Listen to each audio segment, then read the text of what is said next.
Welcome back to Don't Wake the Baby. You join Emma and Elliot here in the editing room of the podcast, the Podcraft. It's a special New Year episode where we're sharing lots of outtakes and bonus content, clips, stories, all the stuff that couldn't be squeezed into a lot of the other episodes. Many of them, there's lots of tangents and a conversation that overran and didn't make it into the final cut. And here is a special episode where we get to share some of that with you. Bum, bum, bum, bum. So, Emma, what's our topic for today? Pregnant. You said you were ready. I was ready. I said, do you know what you're going to say? I wanted to say pregnancy, but I'm worried people think we're like getting pregnant. So it'd be like the experience of being pregnant. Yeah, whatever you like. Okay. I don't want people to think we're going to give them advice on how to get pregnant. I think that's like a different episode. Right, okay. I don't want people to think they'll have like a step-by-step thing. Are you tired? I'm exhausted. It's the problem with it being parents and trying to do an energetic podcast. You're trying to bring lots of energy, but we're like, we're so tired. I feel like my energy's very low today because I've got a cold as well. But yeah. Power through. Every time we record, I feel like, my energy's low today. Yeah. This is the problem with this. You can't, if you could just wait. We'll wait till a day when we've got high energy, in like, 20 years. I was going to say like twice a year. I feel energetic today. All right, Becky, I'm going to go because Elliot's looking ready. All right, bye. You enjoy your baby sick. Bye. Rightio, let's get going. Get going. We haven't done a tester. Well, I'm doing a tester now. Oh, okay. I find it's better to record when you're not. When I don't know it's a tester, so I don't do my silly voice. Yeah. That's true.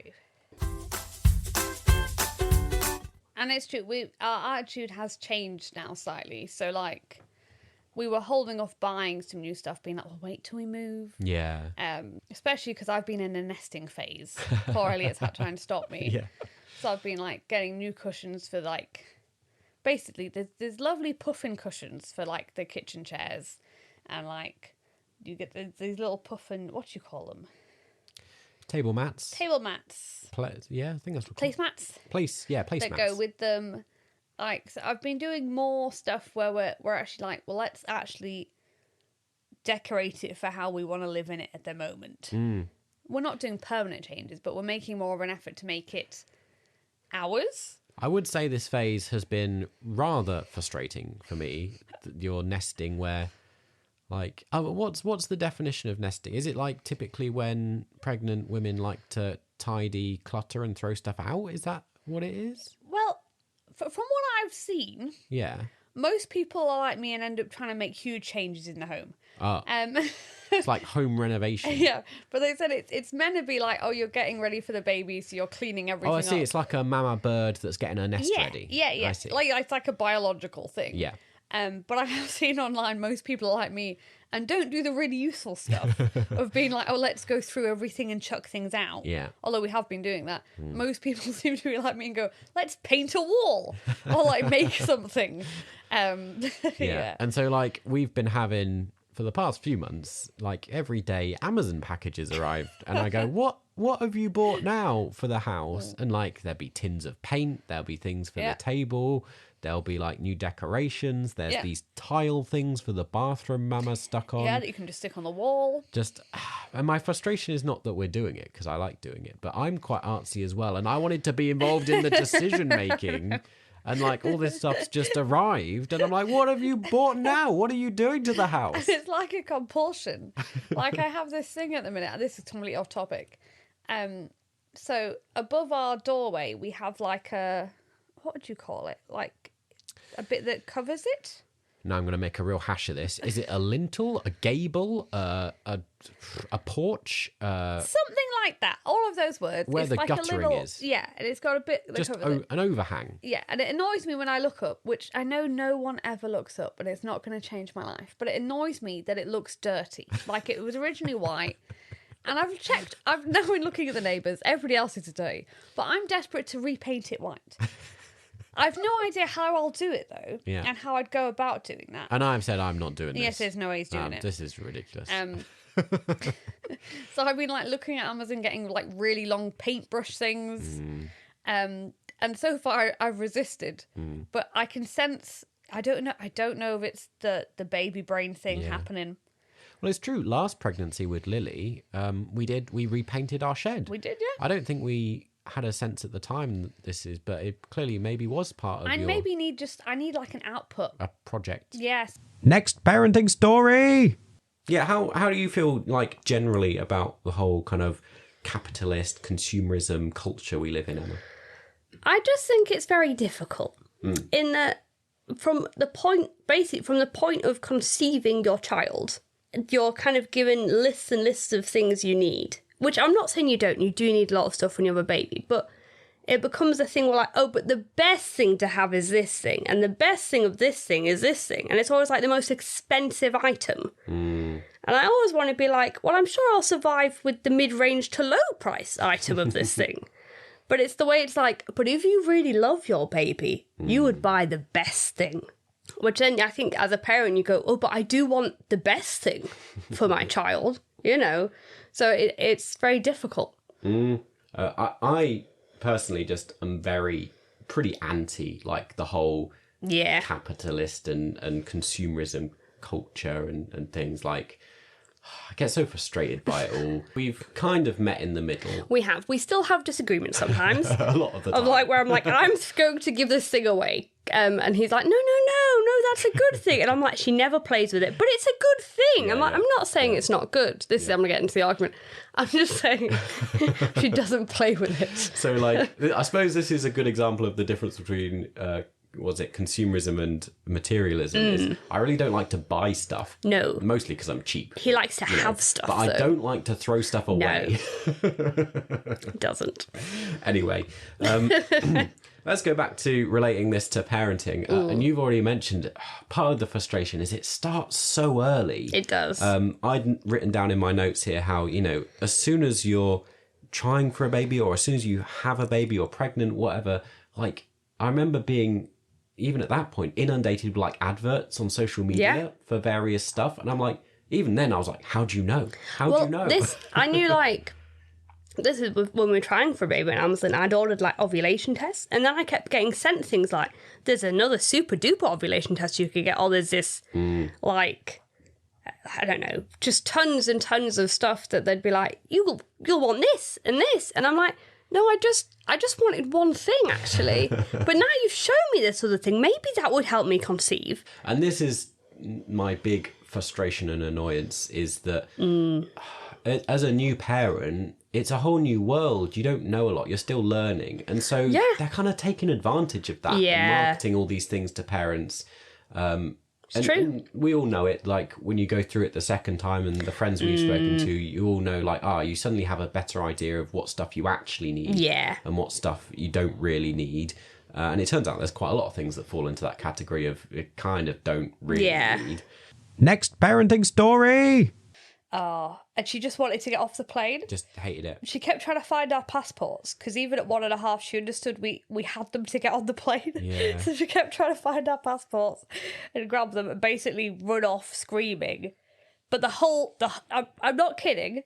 The flight is like an hour. The whole hour, she was hysterical. Yeah. Like... And we talked about that rage in the car. It was like that, but more on a plane. And public. Yeah. Everybody has to see it. She was like, I can't remember how we described it. She was like she was possessed by a demon.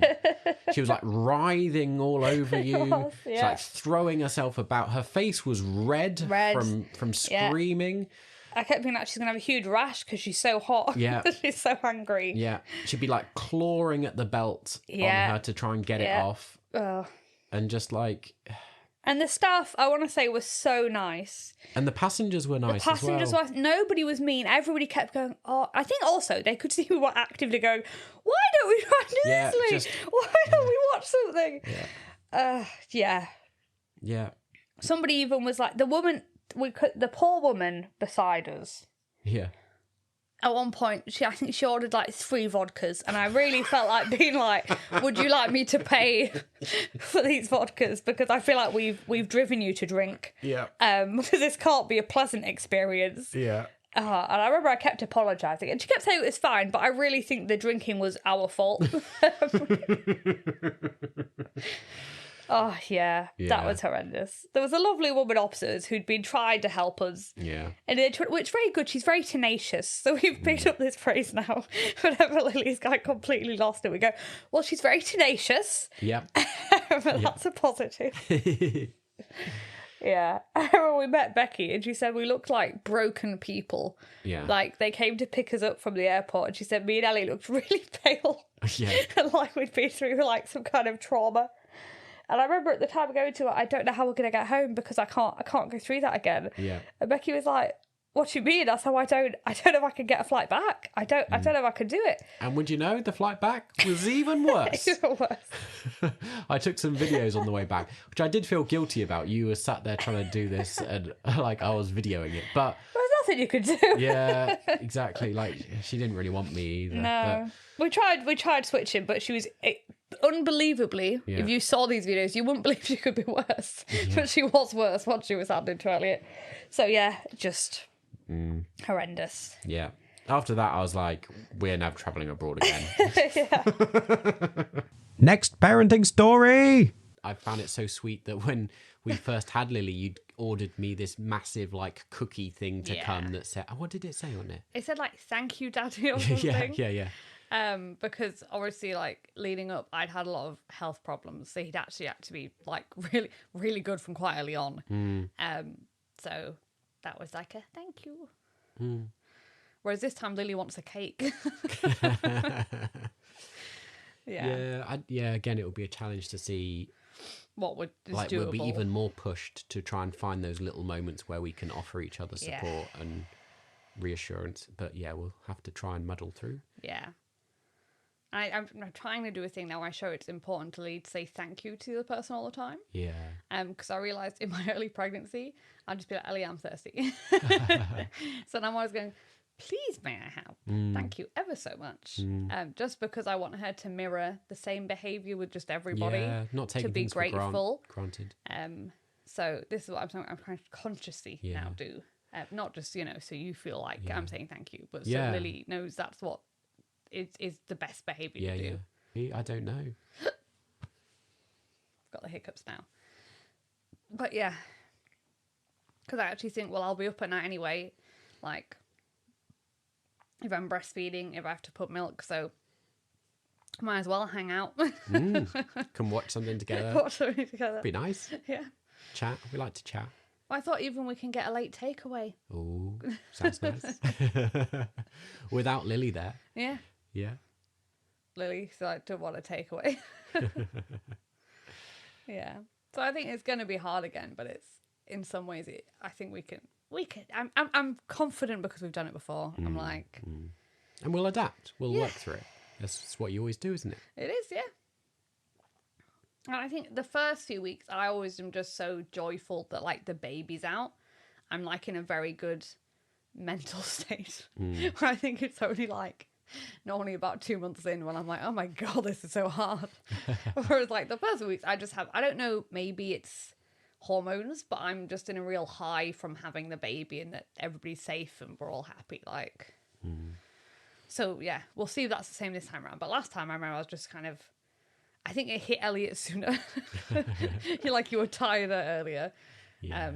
I'm hoping that I'm not looking forward to it, but I'm hoping I'm more adjusted, that it's not such a distinct shock. But I also worry that like I've not had a period of good sleep before, so like I'm going in from a lower level, so it's going to be, I don't know, less adjustment, but equally, less to rely on. I'm not fresh. Yeah. But I also think I've got a much longer maternity this time, which last time I think within the 3-month period that I was back at work. So this time around, hopefully, I'm off work, so I actually can do a lot more by myself. Next parenting story. So like, I remember sometimes he'd be just woken up in a really grumpy mood, and then for the rest of the day he was just like horrendous to be around. And Hey, excuse me. But it was good because I'd go, hey, you're in a really grumpy mood, and like I'm not putting up with this today. Like I have enough to deal with. You need to sort yourself out. Yeah. And I remember he'd go, I'm not in a grumpy mood, and then he'd go off and he'd come back and he'd be so much better because I think he had like a self-talk to himself, like maybe I'm being grumpy.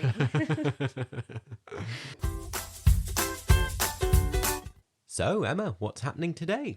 Today we have some special guests to help us sorry. Help us untangle the web that is parenting. Let's try to go for a bit of a Halloween theme. Oh. It probably won't come out at Halloween. Oh yes, that's right. We'll untangle the threads of parenting. And try and like help advise us maybe what is like some good techniques to try and I don't know. Help. Dear. It's your one job. I don't know. Okay, I could go. Okay. Okay, do you want to ask your question again? So, Emma, what's happening today?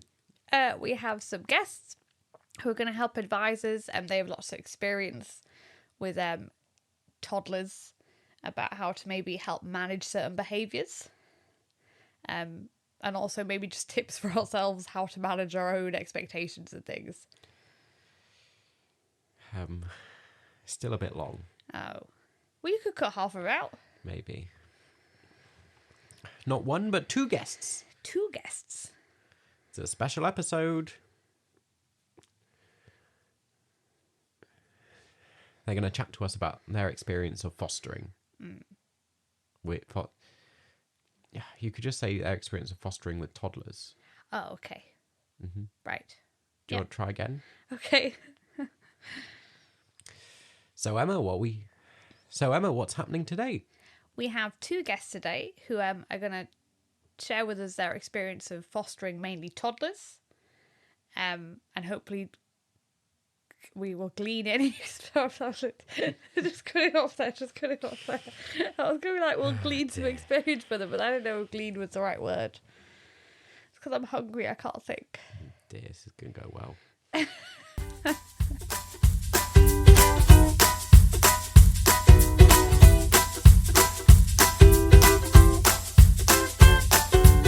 This little project of ours is brought to you by us, Elliot and Emma, but also in partnership with the Kairos movement.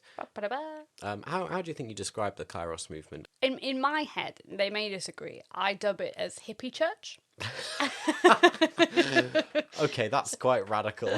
So, like, it's a way to have some faith-based things without it being in a traditional church setting. That's true. In the sense that it's a reimagining of a different way. Yeah, kind of free, Yeah. do you want, I mean, explore. Having said that, if you told me Kairos was hippie church, I'm not sure I would be That's that interested true. in joining.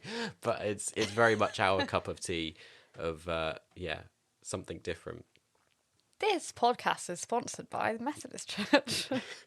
If you want to save your soul, listen. Yeah, I don't think that's the idea, is it? Do you have a thing for Wesley? Come to us. We're a new podcast. Are we a podcast? A show? Something? We're something. In my head, we're a podcast, but he really likes YouTube, so... We have a slight disagreement on this. I think, do. Emma, we're a podcast who's on YouTube. Yeah. And for me, we're a YouTube show who's a podcast. Exactly. It's up to you to determine which we are.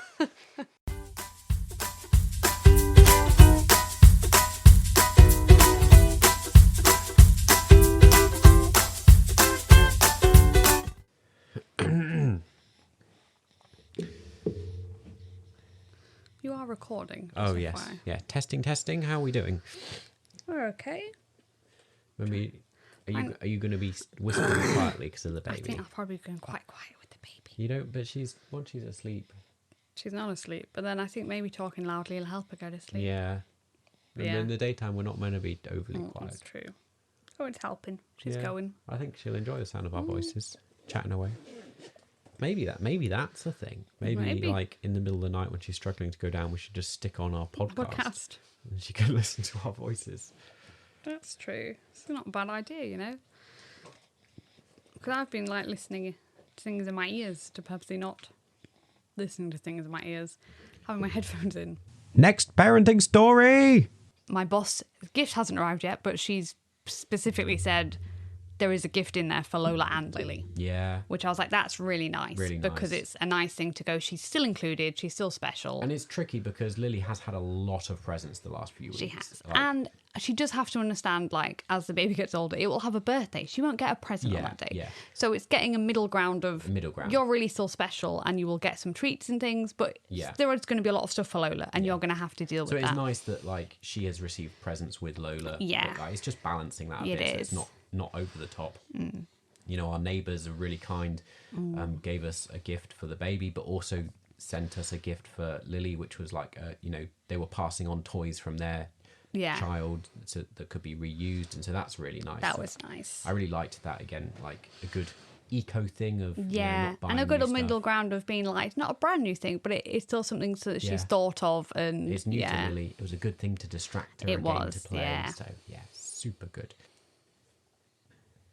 I have to say, Becky, people know my sister in France did a sterling job on the family chat, because they all had like a little bet going of who could guess the name. Oh, yeah. And Becky was really good at saying, oh, and then we'll wait till the baby's born and Lily's seen them, like just to reconfirm in everybody's head what was happening. Yeah. And then once Lily's bet the baby, they'll tell us the name, we'll get a picture. And I remember like talking to her later being like, good, if everybody else, like all the others, I call them squaddies, my sisters who got reboots, if everybody else could reconfirm with everybody that this is what is happening, just so nobody can complain that they didn't know, that they wouldn't be getting a photo and knowing the name till that point. So I was very grateful that all the sisters kind of chimed in to make it, this is what's happening and this is what like you should all expect. No one guessed the name, though? Well, there were some close calls. Close calls. Isaac got really close, so Becky's little boy, and my dad guessed a middle name. Yeah. So everyone thought we were going for a flower name to match. Most Lily. people guested. I think that's a name. Most people guessed the name Rose. Yes. Which is a nice name, like the name but Rose. Not the way we went for. Lola is actually named after a... It is a flower. So there is a link there. There is. Mostly it's just because we liked it as a pairing with Lily and Lola. Yeah, we thought it was cute. We came across the name when we were on our holiday in Wales. My headcanon, which I know you don't agree with, is, of course, Lily has a bit of a link back to Harry Potter, because I'm a big Harry Potter fan. And so Lola has a vague, very tenuous link back, being a shortened form of Dolores. Yeah, so I had no idea it would have had any link. Basically, any name we came up with that we liked, it wasn't the starting point, but it was the ending point where I was like, I wonder if I can find a way to link this back to Harry Potter. Yeah. You can tell who's the bigger fan. Yeah. Not that I'm not. I just don't have that knowledge space. We'd settled on a series of names around whether we wanted Luna, Lola, Layla, Una. So we had a range of names like that, and eventually we both just settled on Lola. Which there's no, no rhyme or reason really. It's not a family name or anything. No. Just well, nor's Lily. No. There we go. There's an insight there. Next parenting story. Each to their own. I know some people don't like dummies. I know, you might think it's a bit early to be introduced. Whatever, Yeah. I only like it mainly because it reduces SIDS. Right. So I'm always pro it in that regard. I'm just pro it because I think it helps when settle they want them. some comfort, but they're full, it helps them go to sleep a bit better and can be quite good in that regard. Yeah. At this early stage, you have to be careful that that they're being fed properly. Convince them that they're feeding when they're not. But whatever. But we'll see. It may be that Elliot's just dropped his phone. It may be that she just never takes to it, and that is something we'll just have to, deal with as it comes. But it's just interesting for her. She's quite different from Lily in that she actually, if I produce enough milk, her preference would be to breastfeed. We're not like graded all the time, but we've been doing some longer breastfeeding. So whereas Lily, Let's put it this way, she wouldn't latch. You'd have to pour the milk into her mouth. Yeah. She had no real interest. They are different, yet at the same time, they're both kind of a bit lazy. Yeah, You know, true. like they don't like. You got to encourage them to feed sometimes. They do like to fall asleep and only have half a bottle. Yeah, and then it's like, what are you doing? When you know, because when she can drink like 90 millilitres quite quickly and easily, but she's like Lily, she'd prefer little and often. If you're on Spotify or somewhere else, you can, on Spotify, you can leave a comment or, just generally rate and follow and blah, blah, blah stuff, Apple Podcast, I don't know what happens over there. Who I'm a knows? Spotify It's gal, so unknown territory. unknown entity for us. But do the things. Yeah. That's the intro music, so it must mean it's another time for a conversation on your favourite podcast. You know what's going on, you know the deal. It's the show for sleep deprived It's the show for sleep deprived parents. Unwind. You tell him he's sleep deprived. But I'll cut that bit out so they won't know. Unwind with us, chatting about funny stories and the realities of babies, toddlers, and preschoolers. Welcome to Oaken's Trading Post. Sit with us in the sauna on this cold December day. That's cute. Oaken's Trading Post. That's good. I was worried you were going to say it's a bit weird because in the film Frozen, they do sit in the sauna naked. But they're all related. They're all a little family. Yeah. I mean, maybe it fits in because today we are talking about boobs. It's true. It's the main topic of conversation. It's the booby episode and not in the fun way. Lily's very into going. Anytime the baby cries now, she goes, "Mummy, she needs a boob." Yeah. Anyway, I'm Elliot. I'm a quarter of the Crippen clan and half your host. That is true. I'm also a quarter of the Crippen clan and half a host. Oh, that's true. It's the same. Yeah. So the Crippen clan here is, as you know, if you listen to our previous episode, we've grown to a family of 4. So we have us 2 and we have our 2 daughters, Lily and Lola. We thought we'd share a little factoid, as we always do, about some of our nicknames. Yeah. Before we get into the many different weird and wonderful things that have, I don't know, it sounds, again, it's not meant to sound sexual, but we kind of have a lot of nicknames between us. We do. Yeah. A lot of nicknames. So Lily and Lola, our daughters, have ended up with little nicknames of Lil and Lo. Yeah. And also, I call them Chicken and Kitten. And I don't know why. Yeah, these aren't ones that I've adopted. But whenever I'm like, oh, come here, Lily's always Little Chicken. And because, I don't know why, I think because she moves around like a little chicken, so that's what I always call her. And with Lola, because she makes a lot of noises like a cat at the minute, I always call her Little Kitten. Right. And I think this is why Lily thinks my favourite animal is a chicken. It isn't, but because I've called her that for probably half of her life now, she's like, well, Mummy must really like chickens, because that's what she calls me. Yeah. And then, like, there's also, we've mentioned on the podcast in previous times, I think, although I don't know if we've ever properly explained it, kind of our families have a collective name. So your family as a whole is known as the Wombles. They are. And so often we just refer to your side of the family as the Wombles, yeah. And my side of the family has had the nickname Meerkats for a long time, since I met you. So we're Wombles and Meerkats. Yes, named by your family. Yes, but I'm now technically a Meerkat because I'm married to you. You've married in. But, you know, like, obviously, like, the grandparents and things, we have your mum who's, like, Mrs. Womble, and we have my parents who are Mr. and Mrs. Meerkat. Yeah, and my dad's Farmer Womble because he was a farmer. Yeah. So, like, these names are used in, like, very much everyday talk. And it's hard sometimes when you talk to people outside of the bubble of people who know. Yeah. And you'd be talking, you'd be like, oh, you're on the Womble chat. And they're like, Womble chat. And I'm like, oh yeah, my family chat. The group The WhatsApp group chat, the WhatsApp family chat. one. Yeah, you do often bring it up in conversation, and I'm like, these people don't know what Womble means. They think you're just like really avid Womble fans or something. And then us personally, do we have nicknames? Oh, we definitely did before children. We did. I don't know who use them anymore. Yeah, I used to always refer to you as Wookie Cookie. Yes, and you were you Wriggle Wiggle? I've forgotten that. Because he moves, this is going to sound wrong. I was going to say because he moves about in bed, but I was meaning when he's asleep, he does not just stay in one position. He has to like wriggle about. Yeah. Is this going to be the episode that's full of like sort of weird euphemisms or, you know? When I said it, I was like, oh no, I've got to explain that. It's not going to sound good. The other thing I thought that's coming up in conversation today is I feel like it's going to become apparent of some of our upbringings with the North and South thing, with language.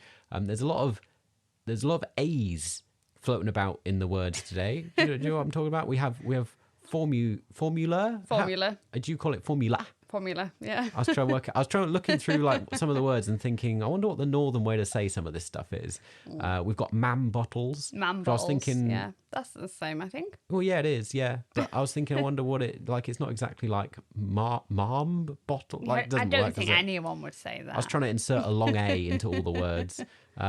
That might be it. I don't think there's meant like sterilize R. That's not a thing. Not a thing. I'm sure I thought of another one. That's right. I'm sure it'll come up in conversation. Then you can mention it.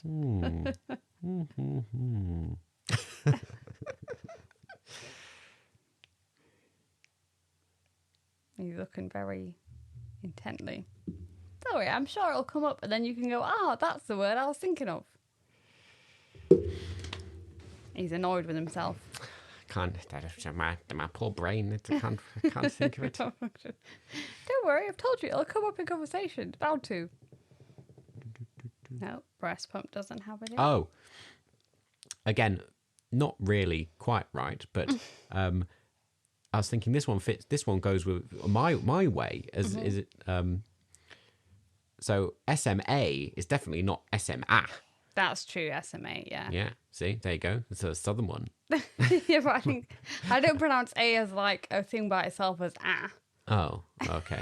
Right. Word. Anyway, all this to say, I apologise going through if, we're based in Yorkshire, but my southernness does often slip into my language. It crops up. If we go through and I'm alternating between weird aths and A's and I don't know what's going on. There we are. Yeah. I think they'll still understand you, though. It's okay. I apologise. I'm a little southerner. Well, we better crack on. Next parenting story. I was going to say my other thing is about exclusive breastfeeding. I've noticed it becomes a struggle later on for your partner to put the child to bed. And I wouldn't want to have to go through that struggle necessarily. I mean, we might end up having these struggles anyway, but Lily was quite happy often for either of us to put to bed. For a long time, until like she became a stroppy toddler and she exerted her own will. Yes. Yeah. Up until about 2. Yeah. She was equally happy with me or you doing everything, bedtime, all sorts of stuff. So it meant that it wasn't all on you. You didn't always have to do those things. And because breastfeeding's a bonding thing, isn't it? Yeah. And I think often we maybe underestimate then just that closeness that it forges and between it is you. nice because it's a nice closeness. Like I know what people need. It's a really nice experience. But I don't want to be like, oh, well, she has to have a breastfeed at this time of night to go to sleep. Because then it means you can't put her to bed. And then you're missing out on also like quite a nice moment of, when you start reading them stories and you put them to bed and yeah. I think, we're straying into like a whole nother topic that we should talk about at some point, which is the whole kind of bedtime, sleep, how to get a baby and toddler to sleep and all that sort of stuff. Like, because again, we have routines and things. We're a routine-based family. Yeah, that we follow. And a lot of that strays into that. It's not really, about breastfeeding, but also just, it's about the routine of not having a bottle straight before bed and not, there's all sorts of things that we've done that I think we try as a whole tapestry to try and help a baby go down and sleep through the night. which we should do an episode on at some point. I'd also love, if we ever meet a sleep expert, I'd love them to come on the podcast. I feel like I'd fall out with them. I feel like I would disagree with them. Well, the ones on the TikTok I think you'd agree with. Really? A lot of them are routine based for Okay. sleeping. Because there's one woman saying like it was unpopular, but you should always have the same routine every night, like book, bath, bed. Yeah. Agree with that. And like she was quite stingent about, you shouldn't hug them too much when you're putting them to sleep, and yeah. to make it easier. Whereas I'm like I'd hug them forever to get them to sleep, wouldn't I? It's just the person I am. Because I'm always like, oh, but they really like a hug. Yeah, it's just me over here, the unloving parent. It's not that. I think you're very practical. And you're like, if we start this, I mean, it's fine at the minute because she's a baby. But once you hit like the toddler years, you're like, are we setting ourselves up? And again, with so something that's much gonna of be too this challenging? that I feel like we learned first time round, or like things that went well first time round, I want to try and replicate. And a lot of that was implementing things very early. Yes. So, not getting into bad habits that you then have to rectify. And so for me, it's about, at this stage, she might still be a baby, but it's trying to work towards implementing a lot of those good patterns of habits and behaviours that will help us in the long run. Yeah. I mean, I was going to say it hasn't terribly worked. Lily's currently in our bed. Yeah. But to be fair, she had a long time where she was completely happy going in her own bed. Yeah. And it's only really because the babies arrived that... When it makes sense, because why would us three be in a room and she's not in the room? Like, yeah. Right, I'm sorry, I've not been steering the conversation. We've gone off on all sorts of things again, blah, blah, blah. Is there anything else we need to cover and talk about before we head into the final segment? Since recording this episode, our baby Lola has caught Lily's illness and is like coughing, so like sicks up a load of milk. So we're having a fun and games with feeding that we didn't get to chat about in this episode. There's all sorts of other stuff we didn't really get to talk about. Things have gone a bit downhill because I've gone back to work. Things have definitely been more of a challenge. In our last episode, we said, it's going okay. It's going to get harder once Elliot goes back to work, if teething hits, if, illness hits the house. Well, guess what? All three of those things have happened. Yeah. We've got teething, we've got illness. It's been a tough couple of weeks. It has, but because my recovery's gone quite well, I'm doing You're better able at doing stuff. to pick up a lot of the stuff. Only within the last few days, but it's getting better.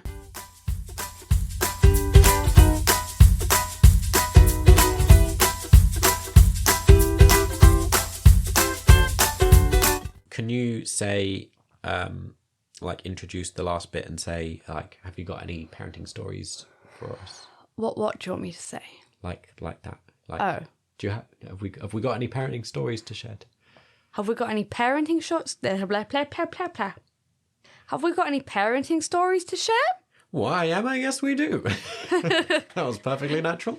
It wasn't set it that way at all because he's just been going, ask the question, but I don't know what question. Oh, I feel like I introduced the segments quite a lot. You do. I need to get better at it. Come on, co-host. Up your game. I had one about breastfeeding, but I think I used it last week about Nassim and Isaac giving women thumbs up. Did I mention this? Oh, maybe I didn't. I can't remember, but it sounds like a long story. I'll put it in quickly. Go on. So, how quick can you do it? My sister in France. This for people who are doing bingo. You're I'm already not good at that. My sister in France, she's currently breastfeeding. And she had a big talk with her boys about how some women in public might feel like a bit, shy, or they might feel like, oh. And she was like, but they're being really brave. They're being really brave doing it. They need lots of support. She said they're out in public. And her boys literally giving thumbs up to breastfeeding women and going, and her little boy Isaac was like, courage! or bravo! Because they're French, obviously. Yeah. And it was just so funny because Becky was like, I meant be supportive and smile, not give rounds of applause to breastfeeding women as we go single them out past. and draw attention to them and be like, great job, you're doing so well. She said a lot of the women nice as well, but she was like, that wasn't quite, I maybe over-egged how much we need support and how good it is for breastfeeding in public. But it did amuse me to imagine the boys really going good job as they see everybody. Next parenting story. So, the side point, Becky's son Isaac has realised if he tells the other parent said it's okay, he gets to do it. Which I do worry Lily's slowly learning. Yeah. So I do need to start getting stricter again. So Becky said at one point, he was on his tablet, and Becky went, who said you can be on your tablet? And he went, oh, Daddy did. And Becky thought, well, I'm having a discussion with Ive later, because he shouldn't be on his tablet right now. Anyway, then Ive came in the room later. Who let you go on that tablet? Oh, Mummy said I could go on it. Same thing. He was like, oh, spit off. That night, Becky was going, why did you let on his tablet today? He's been on it half the day. And I was like, I've not let him on his tablet. He was like, he told me you did. And they both realised, like, he's just been telling us that the other parent has said it's fine. And because they want to be, like, a cohesive unit, they're like, sure, if the other parent said it's fine. So now every time he says something, they have to go to the other one or message them if they're not at house. Did you actually say? And I feel like this is the new territory we're moving into. And this is why it's quite good having your sisters who are ahead of us with parenting. To tell us. We learn a lot of tips around relationships, around parenting that are quite helpful to try and work out where we stand. But Becky said even gone into so he was at football yesterday, and you're not allowed to walk over this green bit. When you get your drink, you have to go around. And he'd gone to get his drink, and the coach was shouting at him like, hey, remember, you're not allowed on the grass. And he was going, my mummy said. And she was like, I have not said anything. Like, she was going to the coach like, I didn't say he could go on that. So she was like, I wonder how much he uses it at school. Like, just randomly going like, well, my mummy said. So she said she's going to have to have a word with it at some point and be like, you can't just lie about what people have said you can do. Yeah. But once again, very clever, because he's realised, like, grown-ups respect other grown-ups, and therefore you can, like... kind of do that. Thank you for listening to our bonus episode. It's been lovely having you with us. Yep. Having us with you. No, how does it work? Thank you for listening, having our little voices speak into your little ears. And anyway, it's been great being with you this series, and we're very excited to come back with another series at some point soon. New content, new stuff, new topic. Who knows what it'll be? We haven't done it yet. Yeah, who knows? And we'll keep you posted when we're gonna appear again. Yeah, pop up, appear, bidding, hello. Oh, we haven't done Don't Wake the Baby. Don't wake Don't wake the baby. I mean, if you don't have a baby, don't worry, but don't wake the teenager. Don't go back to sleep. Have a rest. Survive. Make it through. You'll make it through. Goodbye. Good so long, farewell. Happy New Year. Happy New Year.